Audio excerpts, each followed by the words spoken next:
तर नमस्कार मंडळी, स्वागत करतो तुमचं आपल्या चॅनलवर। तर मंडळी, आपण बैलगाडी क्षेत्रातलं नामवंत बैलांचं पैर आणि बैलगाडी क्षेत्रातली माहिती मी तुमच्यापर्यंत पोहोचवण्याचा प्रयत्न करत असतो। तर मंडळी, सुरू करूया आपल्या व्हिडिओला। तर मित्रांनो, आज भव्य असं करवडीत बिनजोडचं मैदान पार पडलं। या मैदानात बरंच नामवंत नंदी आलं होतं। आपल्या सर्वांचा लाडका मावळ मुशीकरांचे अनबान शान आणि तुमचं आमचं काळीच नवम हिंदी केसरी बकासूर देखील आला होता।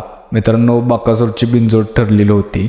मित्रांनो बकासूरची बिनजोड होती पक्षा या बैलासोबत।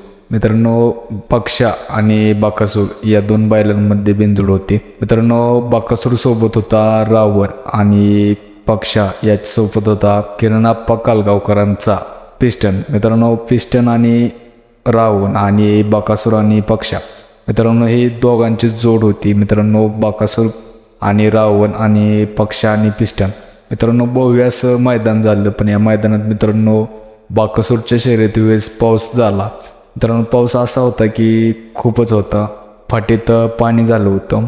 मित्रांनो, या कारणाने देखील बकासूरला स्पीड लावता आलं नाही। मित्रांनो, पलीकडची गाडी खूपच सुंदर धावली, त्यात काय वादच नाही। पण आपल्या बकासूरनं नक्कीच नंबर केला असता। पण मित्रांनो, हा खेळ आहे, खेळात हार जीत होतच राहते। मित्रांनो, काही हरकत नाही की आपल्या बकासूरनं नंबर केला नाही केला काय। मित्रांनो, आपला सर्वांचा लाडका बकासूर एक हार झाली तर त्याच्या डबल मैदानात ताकदीनं उतरतो, हे देखील आपल्याला माहीत आहे। मित्रांनो, नक्कीच कमबॅक करेल आपल्या सर्वांचा लाडका बकासूर। त्याला शुभेच्छा देतो पुढील मैदानासाठी।